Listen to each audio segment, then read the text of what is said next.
Je vais pas laisser passer. On peut pas laisser passer ça. On peut pas laisser passer ça. Ce qu'on vient de voir là, c'est de la sorcellerie. Ça fait un moment que ça dure. Franchement, comment c'est possible? Toujours la même équipe, on peut pas les battre. Tu les écrases, tu les déchires, tu fais ce que tu veux. À la fin, c'est eux qui te goument. Comment c'est possible? Hein? Ça, c'est de la pure sorcellerie, les amis. On l'a vu en live. Aujourd'hui, on l'a vu en live. Et ça fait un moment que ça dure. Depuis qu'ils ont commencé les phases finales. Cap-Vert, Égypte, là. Comment c'est possible? Même pas à la Suisse. Il y a toujours quelque chose de bizarre, de paranormal avec eux, les Argentins. Regardez la performance de Taré qui vient de nous sortir. On m'avait dit dans le passé que le football était scripté, mais pas à ce point. Hein? Ce qu'on vient de voir à la télé aujourd'hui en live, les amis, je pense que même les plus grands sorciers de Nollywood TV n'ont jamais atteint ce level-là. Jamais. Face au Cap-Vert, il y avait un but partout. Ils sont partis en prolongation. L'Argentine a rajouté un but. Le Cap-Vert a égalisé. Et comme par hasard, à la 111e minute, ils sont allés rajouter le dernier but qui leur donne la victoire. Juste après le Cap-Vert, on a l'Égypte. Là-bas aussi, c'était mené 2-0 à la 79e minute. Les 10 minutes restantes là, ils ont pris la victoire. Ils ont tout remonté et ils ont rajouté un but. Jusqu'à là, on aurait pu dire, oh, la chance que les souris encore. Nani Anna, c'est l'Argentine de Messi. Et on sait à quel point Messi est béni. On va même en parler. On sait à quel point Messi est béni. Heureusement, même si c'est la dernière Coupe du Monde, ça y est, on en a marre. On en a marre. Moi, j'ai eu ma dose.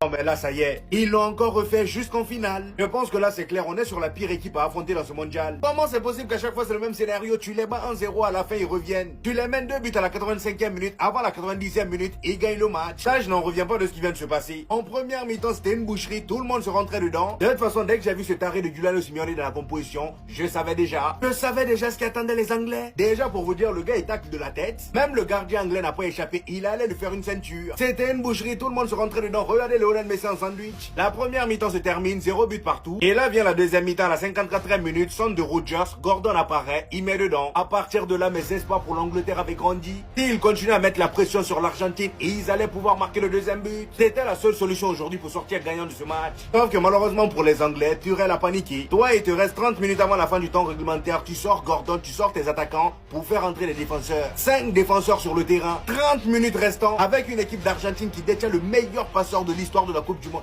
Franchement, quelle erreur. Lionel Messi se régalait, c'était caviar sur caviar. Sur le but d'Enzo Fernandez, Lionel Messi fait la passe. Déjà, le gars, il a attiré tout le monde sur lui, histoire de libérer Enzo Fernandez qui s'est retrouvé tout seul. Le gars, il lâche une mine, but. Sachant qu'il avait lâché une mine juste avant qu'il a créé le corner. C'était occasion sur occasion. Le gars, il réussit à égaliser. Juste après ça, on a Lautaro Martinez qui rentre. Encore un caviar de Lionel Messi, tête de Lautaro Martinez, qui était bien au deuxième poteau. Ce qui fait qu'on aura en finale Lionel Messi face à Lamine Yamal, la finalissima qui avait été annulée.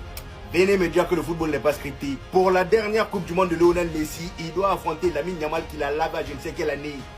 Mais tu te prends pour qui en fait? En fait, toi, j'ai compris, toi. Toi, tu fais des saisons blanches, t'enchaînes, tu commences à être bon, te remets dans les débats avec Pedri et tout, et tu te prends pour qui t'es pas. Tu viens embêter le GOAT, tu viens manquer de respect au GOAT. Mais t'as craqué ou quoi? Mais t'as pas retenu les leçons en fait, tu crois que t'es le premier à vouloir tester le GOAT? Tu crois que t'es original? Ça finit toujours de la même manière. 9 de notes, 2 passes D, toi t'es en 6,2 bien orangé là-bas. T'en penses quoi de ta carrière? Regardez seulement son comportement. Regardez seulement son comportement après le match. Tu peux pas perdre dans la dignité. Tu viens mettre des claques aux adversaires comme ça. Mais c'est honteux, tu les mérites tes saisons blanches. Voilà Jude, c'est bien joué, t'as été bon pendant les 6 premiers matchs de la Coupe du Monde, excellent. Aujourd'hui tu prends un caca sur le rinté et ton équipe elle se fait sortir. Résultat c'est saison blanche comme pour tous tes autres collègues du Real. Liga, Coupe du Roi, Super Coupe, Ligue des Champions, Coupe du Monde, y a que des croix rouges frérot. Le frérot Kabé, il a fait une vidéo, il a dit, quand c'était pour tailler Yamal, qui a soi-disant pas serré la main à CR7, vous étiez tous là, vous ambiancez sur ouais Yamal il est détestable. On veut la même énergie. On veut la même énergie sur Jude Bellingham qui parle comme ça à Messi. Il a cru c'était qui? Il a cru que c'était qui? Je vais finir par une chose, le foot ça va vite. Un joueur, il peut te satisfaire pendant 5-6 matchs, être exceptionnel, et après, répondre des cacas qui pondent depuis 2 ans. C'est ce qui est arrivé à Bellingham. Vous vous êtes tous enflammés. Sur ses 6 premiers matchs, très bien, il était exceptionnel. Sa Coupe du Monde, en vrai, s'il sort pas comme ça aujourd'hui, elle est all-time. Mais il tombe sur plus fort que lui, dans l'anonymat. Dans l'anonymat en étant nul. Et ça veut dire, dans cette Coupe du Monde 2026, dans quelques années, 10, 20, 30 ans, la perf de Bellingham, ok, ouais, peut-être on la citera, quelques-uns qui vraiment suivait à fond la citron, mais il va passer sous les radars. Les gars, c'est le football qui a gagné encore une fois ce soir. Victoire 2-1 de l'Argentine face à l'Angleterre grâce encore à un grand Léo Messi. 2 passes D pour le meilleur joueur de tous les temps. Et quel match, quelle bataille, quel scénario. Là, c'est pas la CAN, c'est pas l'arbitre. Encore une fois, c'est Léo Messi, c'est le facteur Léo Messi. L'Angleterre qui menait 1-0 jusqu'à la 85e minute. Un magnifique but d'Enzo Fernandez sur une passe D de Léo Messi. Et le but du 2-1 sur une passe D du pied droit.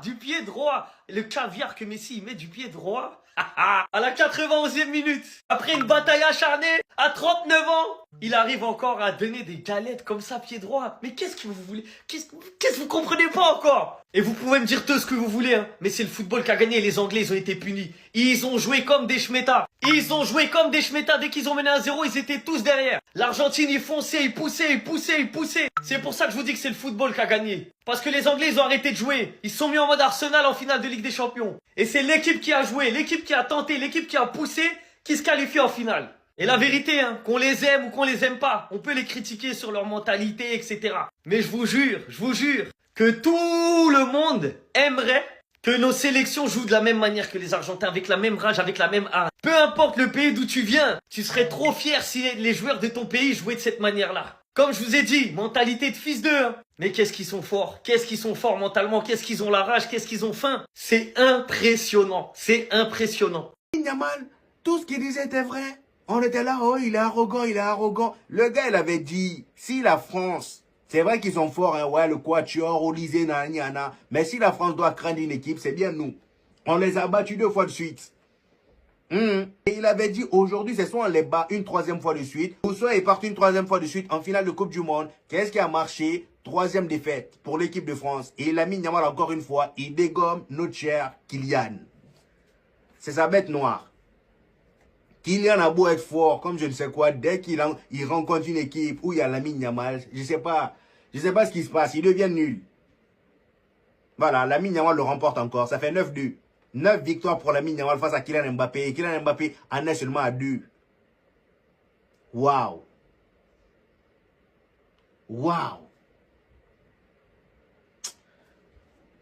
J'espère que la saison prochaine, cette poisse-là va pas continuer parce que au vu de comment ça part là, déjà, dans l'équipe de France, on a 2 des nullards dans notre équipe. En tout cas, dans ce match-là, je ne parle pas de toute la compétition. Kylian Mbappé, il a été très bon durant la compétition, irréprochable. Mais dans ce match-là, Kylian Mbappé, c'est un Madrilène. Tchouaméni, c'est un Madrilène. Hein?